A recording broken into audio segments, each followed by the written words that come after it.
날아가는 세월 속에 지혜의 마음을 얻게 하소서. 이렇게 말씀을 나눕니다.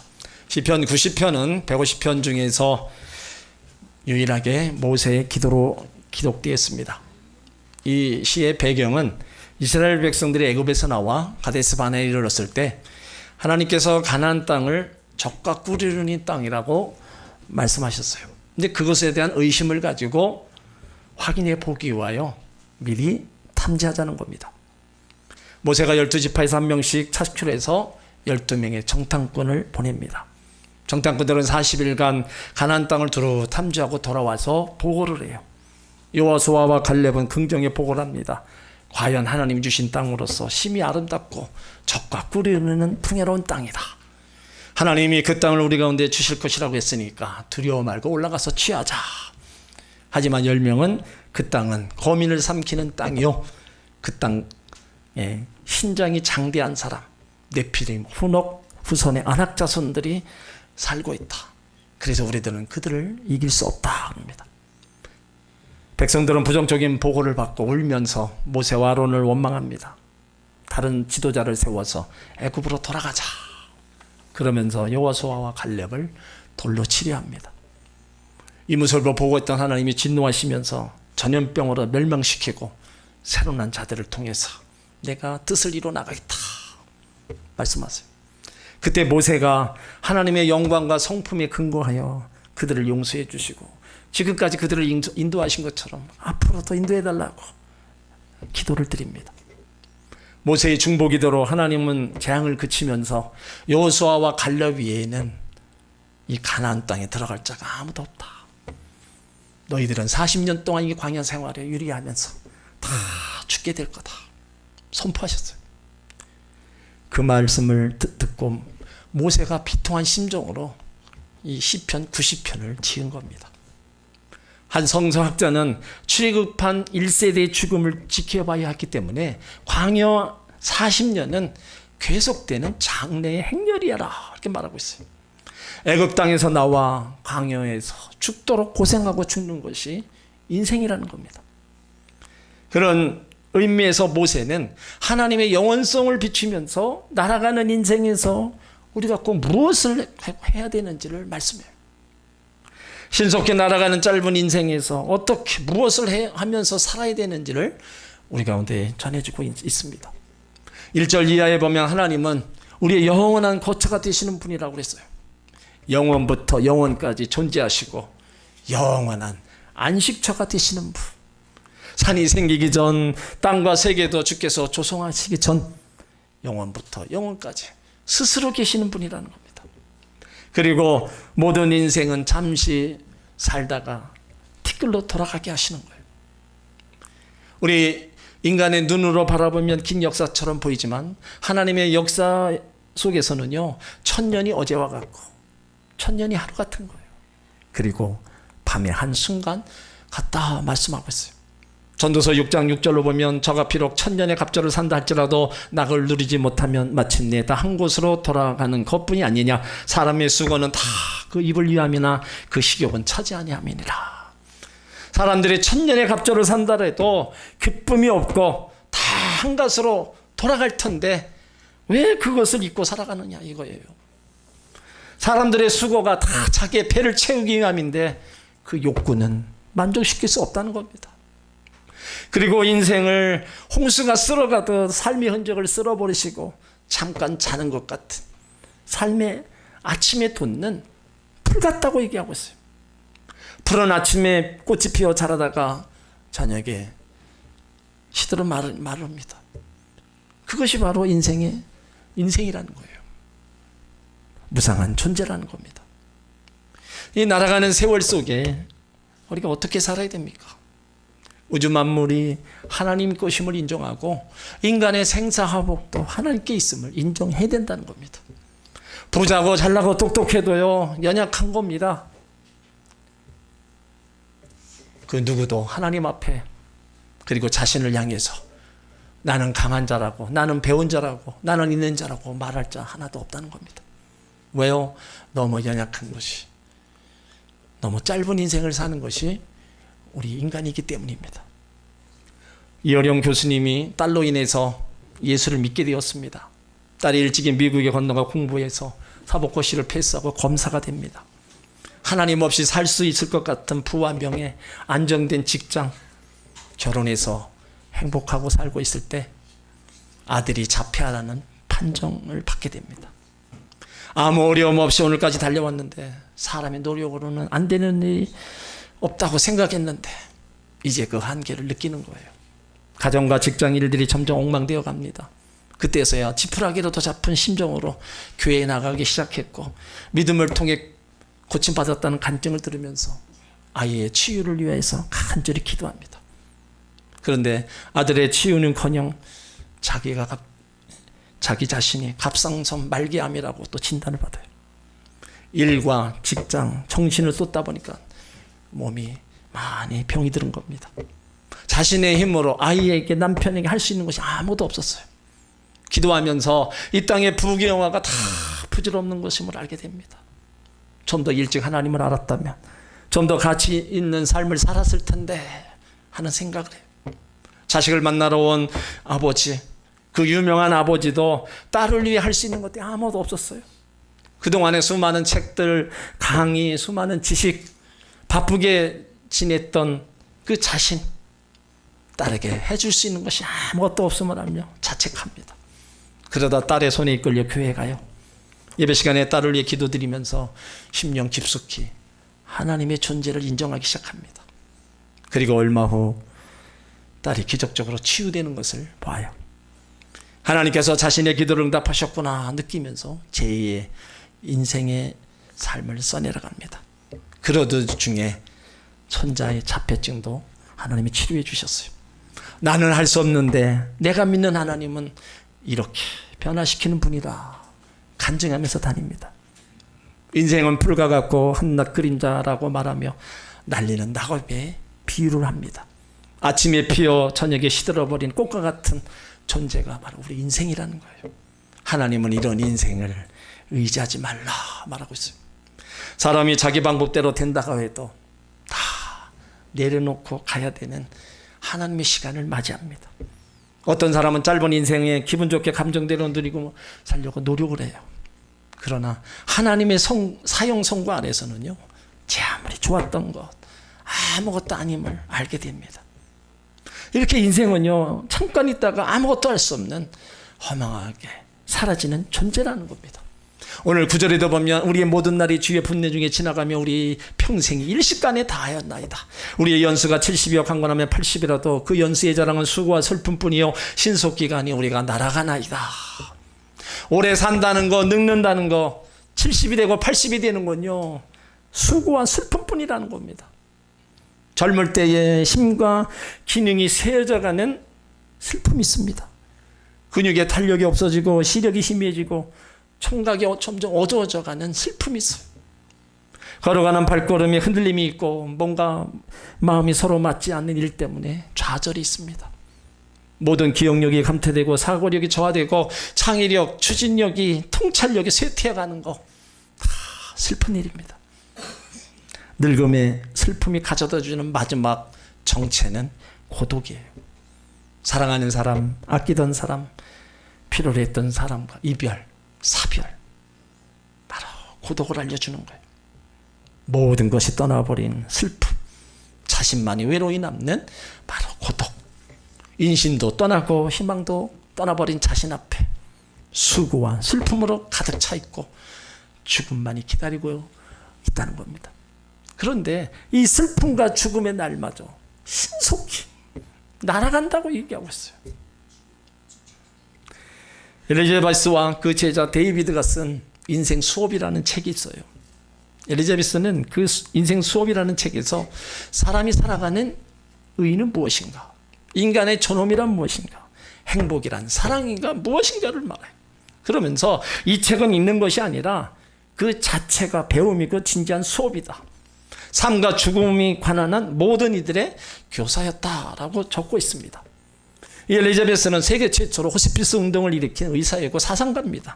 그는 평생을 죽음을 앞둔 사람들의 그 가슴 속에서 나오는 말에 귀를 기울였어요. 마지막으로 죽어가는 그 환자들과 많은 시간을 보냈습니다. 사형 선고받고 사경을 헤매다가 다시 소생한 사람들도 연구하였어요. 그리고 죽음을 자기 것으로 받아들이기까지 갈등한 많은 이야기에 귀를 기울였습니다. 1960년대까지 죽음의 과정을 과학적으로 연구하는 시도는 없었습니다. 왜냐하면 죽음을 가까이 지켜보는 일도 없었고 죽은 사람이 별로 말이 없기 때문입니다. 그런데 미국의 정신과 의사인 레이몬드 무디 박사가 죽음의 문턱까지 갔다가 목숨에 소생한 사람들을 면담하면서 임사체험이라는 용어를 사용하게 됩니다. 그러니까 레이몬드 무디와 같이 연구를 진행했던 사람이 엘리자베스예요. 그의 대표적인 저서가 인간의 죽음이라는 책입니다. 거기에서 사람이 죽을 때 죽음을 자기 것으로 받아들이는 과정을 연구했는데, 인간의 죽음이란 그 책을 쓸 때 임종 환자 200명을 만나서 나눈 대화를 정리해서 5단계로다가 발표를 해요. 한 사람에게 죽음이 현실로 다가오게 되면 부인하고 분노하고 타협하고 절망하고 수용, 이 5단계로 죽음을 맞이하게 된다는 거예요. 사람에 따라 성격, 신앙이 다르기 때문에 5단계를 밟지 않고 동시에 일어날 수 있고 그 단계를 뒤바뀌거나 건너뛸 수도 있다고 합니다. 그러나 대체적으로 분노하고 부인하고 분노하고 타협하고 절망하고 수용하는 단계로 죽음을 이해하고 자기 것으로 받아들이게 된다는 거예요. 대다수 사람들은요, 죽음의 병이라는 통지를 받으면 부인한다는 겁니다. 난 아닙니다. 뭔가 잘못됐을 겁니다. 죽음을 부인하는 거예요. 엑스레이 사진이 다른 사람과 바뀌었을 겁니다. 다른 사람 차트에 내 이름이 써져 있을 겁니다. 이 병원 저 병원 찾아다니면서 죽을 병에 대하여 부정하는 거예요. 그러다가 사실이구나, 죽음을 인정하게 되면 분노하게 된다. 분노, 사나움, 원망의 감정으로 대체됩니다.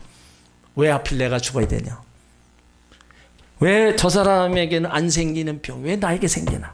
저 사람은 건강한데 왜 나는 아직도 나이가 좀 할 일이 많은데 왜 나에게 이런 것이 오냐?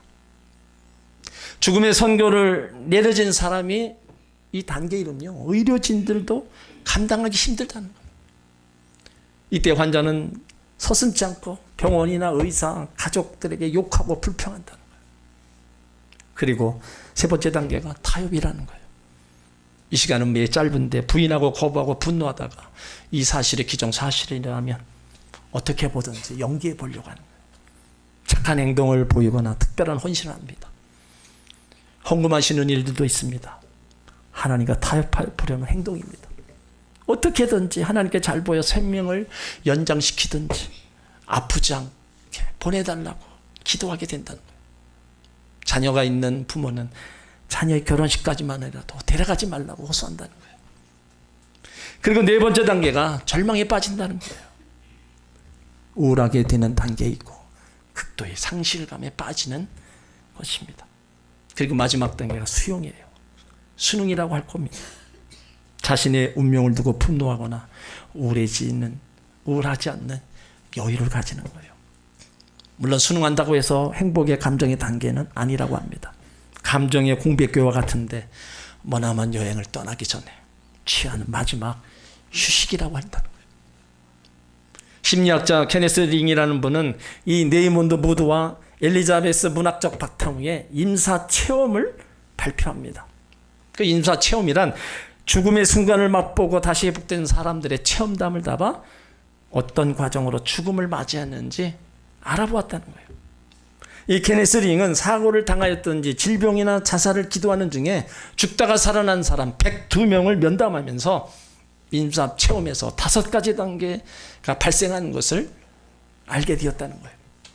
평화로운 감정, 유체 이탈의 경험, 터널 같은 넓은 어둠으로 들어가는 기분, 빛의 발견, 빛 쪽으로 향하여 가는 5단계를 거치는 체험을 했다는 겁니다. 죽다가 살아난 사람들이 말한 것이 어디까지 가보았는지 사람마다 다른 것을 보게 된다. 처음 고요하고 평화로운 상태에 이른 사람이 60%, 유체 이탈, 즉 영혼이 자기 몸에서 빠져나와 자기가 죽어가는 모습을 지켜보니까 37%, 터널 같은 어둠으로 들어가는 기분을 느낀 사람이 23%, 빛을 발견한 사람이 16%, 빛을 관통하면서 걸어간 사람이 10% 순서대로 나타나고 있습니다. 이 저자가 빛으로 간 사람이 천국으로 간 사람이라고 말하거나 있지는 않지만 우리가 생각하기에 천국은 해같이 빛나는 곳입니다.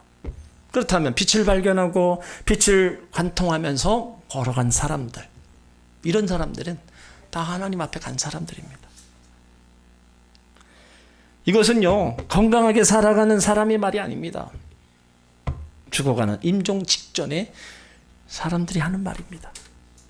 그들은 인생을 살아가면서 가장 하고 싶은 말, 말하지 않고는 견딜 수 없는 그 무엇을 말하고 있다는 겁니다. 우리는 배움을 얻기 위해서 이 세상에 왔어요. 우리는 태어나는 순간부터 죽을 때까지 인생이란 학교에 등록하고 하루 24시간 365일 평생에 걸쳐 인생이란 학교에서 배우고 있습니다. 그럼 우리가 배워야 될 과목은 뭡니까? 사랑과 관계와 인내, 받아들임, 용서, 행복, 이런 것들입니다. 우리는 나 혼자만의 시간을 가지고 한번 생각해 봐야 돼요. 나 자신이 누구인가? 지금 내가 살아가는 것이 진정 내가 원하는 것인가? 지금 이 모습 이대로 살아가는 것이 하나님 원하시는가? 한번 깊이 한번 자신을 바라봐야 됩니다. 저자는 얘기합니다. 뱀을 얻는다는 것은 다른 사람이 아닌 자기 자신의 인생을 사는 것을 의미한다. 갑자기 행복해지거나 부자가 되거나 강해지는 것이 아니라 세상을 더 깊이 이해하고 자기 자신과 더 평화롭게 지내는 것을 의미합니다. 아무도 당신이 배워야 할 것이 무엇인지 알려줄 수 있는 사람은 없다. 그것을 발견하는 것은 당신만의 여행이다. 그랬습니다. 여러분, 우리 인생의 비극이 뭐라고 생각하세요? 인생의 비극이 짧은 겁니까? 인생의 비극이 짧은 것이 아니라 가장 중요한 것이 무엇인가를 너무 늦게 깨닫는다는 거예요.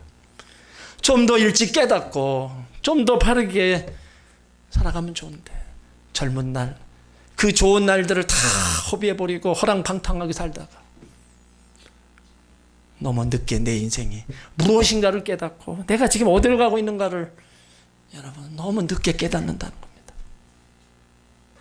이게 인생의 비극입니다.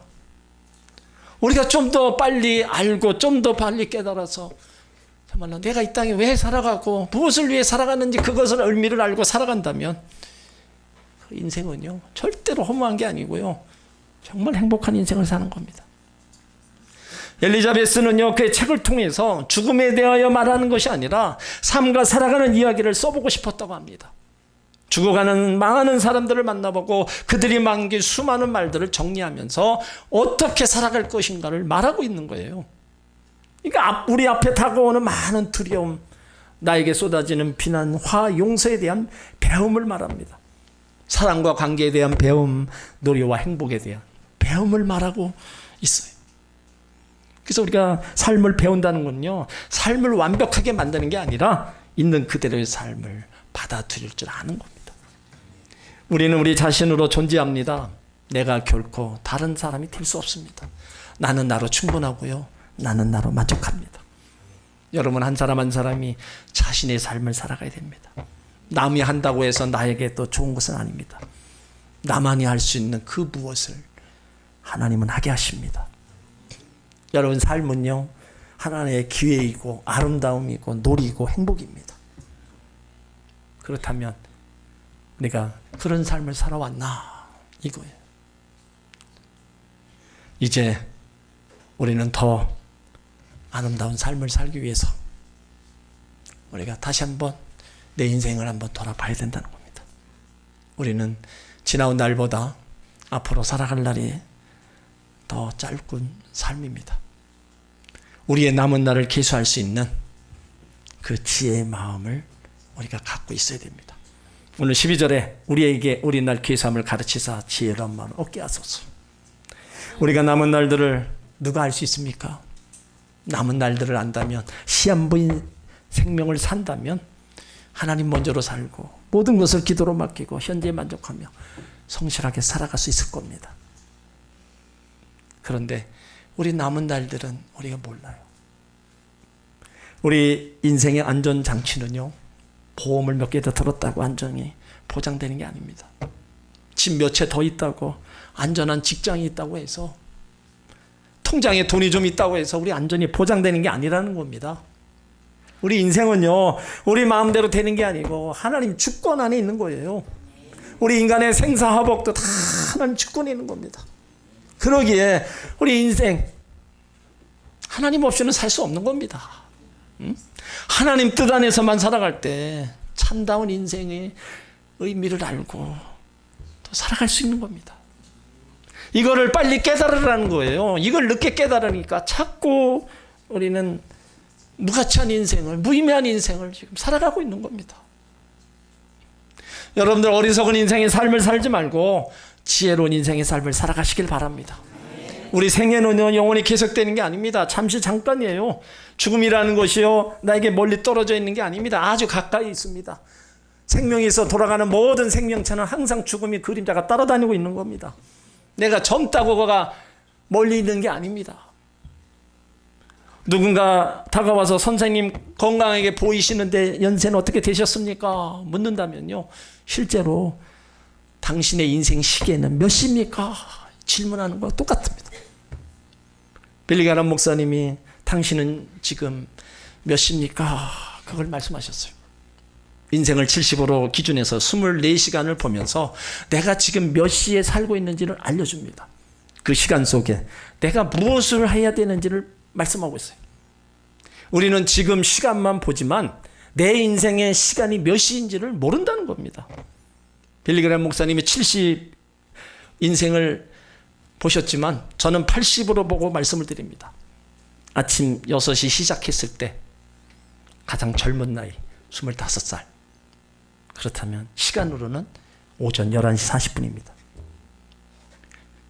결혼 생활하고 애 낳고 사는 35살 오후 2시 10분입니다. 직장 생활하는 45세 오후 4시 20분. 삶의 안정과 중년의 55세는 해가 지는 6시 20분. 65세 해가 완전히 진 8시 30분. 75세 잠자리 준비하는 밤 10시 50분. 우리가 성경대로 70을 살고 강건해서 80을 산다면 지금 여러분의 인생 시계는 정확하게 11시가 되었다는 겁니다. 인생 12시에서 11시간을 사용하고 이제 마지막 1시간을 남았다는 거예요. 여러분 각자가 한번 생각해 보세요. 내가 지금 몇 시의 삶을 살고 있는가? 그거 생각하면요, 교만할 이유 하나도 없습니다. 우리 남은 시간을 어떻게 사용하느냐에 따라서 인생의 명암이 달라지는 거예요. 지금까지 잘했다 말을 들을 수 있고 악했다 말을 들을 수도 있습니다. 그런데 지금까지 살아온 것을 판단하는 게 아닙니다. 마지막 1시간만 아름다운 인생을 살아도 그 인생은 참으로 아름답다는 거예요. 지금부터라도 잘하시면 위대한 분으로 기억될 수 있다는 겁니다. 내가 여태까지 하나님 멀리하고 내가 열심으로 살지 못했던 거 지금부터라도 잘하는 거예요. 그러면 하나님 앞에 위대한 인생으로 기억될 수 있다는 겁니다. 자녀들이 그렇게 속색이고 말 안 듣고 그러다가 끝에 돌아오는 거, 그러면 지난날의 모든 것들은 다 감싸지고 없어집니다. 하나님 앞에 마찬가지예요. 남은 내 생애만이라도 정말로 내가 어떻게 살아가느냐, 그것이 내 인생이 달라질 수 있다는 거예요. 그러니까 우리가 정신을 바짝 차려야 됩니다. 하나님도 잘 섬기면서 하나님 기뻐하시는 일을 해 나가야 돼요. 이스라엘 백성들이 가나안을 향해 가다가 광야에서 다 죽었어요. 왜 가나안에 못 들어가고 죽었습니까? 하나님 없어도 된다는 겁니다. 하나님은 저와 여러분들을 이 땅에 보내셨어요. 그래서 광야에서 살게 했습니다. 이곳에서 살다가 예수 믿고 다 천국에 오기를 바라고 있어요. 근데 천국 가는 사람들이 있는가 하면 이 광야에서 다 죽고 지옥 가는 사람이 많다는 거예요. 하나님의 모양과 형상을 입은 자들이 하나님은 다 천국에 오기를 원하시는 겁니다. 우리가 이 광야 생활에서 여러분 잘못 살아가면 다 죽는 겁니다. 하나님 없이 살면은 그냥 다 음부로 떨어지는 거예요. 그러니까 우리가 남은 날들만이라도 정말 더 하나님 사랑하며 믿음의 굳건히 서서 하나님 기뻐하시고 하나님 기쁨이 되는 그런 삶을 우리가 살아가야 되는 겁니다. 내게 주어진 환경에 감사하면서 주의 일이나 세상 일에 보람과 의미를 찾고 열심히 해야 되는 겁니다. 이것이 날아가는 세월 속에서 살아가는 지혜자의 삶이 되어야 된다는 겁니다. 세상을 떠나는 이들의 말을 종합해 보면은요, 우리에게 행복하라는 거예요. 근데 이 행복은 주님 안에 있다는 겁니다. 하나님이 원하시는 삶을 살아갈 때 행복해 주시는 거지, 물질로 내 부귀 영화로 절대로 영원한 행복은 주어지지 않는 겁니다. 오늘 15절에도 우리를 궁극해 하신 날수대로와 우리 화를 당한 연수대로 기쁘게 하소서. 부모가 행복해야 자녀들도 행복합니다. 16절에 주의 행사를 주의 종들에게 나타내시며 주의 영광을 저희 자손에게 나타내소서. 그러니까 자녀들도 날아가는 세월 속에 예수님과 함께 꿈을 펼쳐가고 예수님과 함께 행복한 삶을 살아가야 된답니다. 하나님의 은혜를 입고 사는 저와 여러분들, 무엇을 하다가 주님 앞에 서실 겁니까? 오늘 17절에 우리 주 하나님의 은총을 우리에게 임하게 하사 우리의 손의 행사를 우리에게 경고케 하소서. 우리의 손의 행사를 경고케 하소서. 믿음의 굳건히 있어서 내가 손으로 행하는 모든 일들이 하나님의 영광이 되고 기쁨이 되어야 된다는 겁니다. 지금까지 많은 시간들이 순식간에 지나갔습니다. 내가 어느새 이 나이인가? 순식간에 지나갔어요. 그러면 앞으로 내 인생의 날들도 날아가듯 지나갈 겁니다. 이런 인생을 여러분 어떻게 살아갈 겁니까? 어리석은 자로 살아갈 겁니까? 지혜자의 삶을 살아갈 겁니까? 날아가는 세월 속에 오늘까지 베푸신 하나님 은혜 감사하시길 바랍니다. 남은 날수 동안에 내가 할 수 있는 일, 하나님의 일이나 세상 일이나 이웃을 사랑하는 일이나 옆에 사람 돌보는 일이나 최선을 다해서 하시기 바랍니다. 그러면 나에게 다가오는 그 죽음이 어느 순간에 다가와도 우리는 하나님 앞에 빛을 향해서 우리는 달려갈 수 있는 겁니다. 모든 사람들이 두려워하는 그 죽음 앞에 우리는 더 당당할 수 있는 거예요. 주님과 함께하는 삶이 얼마나 복이 있고 행복한가를 우리 스스로가 빨리 깨달아 알아야 돼요. 그래서 그런 지혜로운 삶을 살아가는 그 인생은요 정말로 이 땅에서도 기쁨과 행복 속에 살아가지만 이제 하나님 앞에 나아가는 그런 영광을 얻는다는 겁니다. 여러분 모두가 다 날아가는 세월 속에 정말로 힘들고 어려운 이 세상 속에 여호와 하나님으로 인해서 힘을 얻으시고 영광의 날을 바라보며 달려가시기를 주의 이름으로 축원합니다.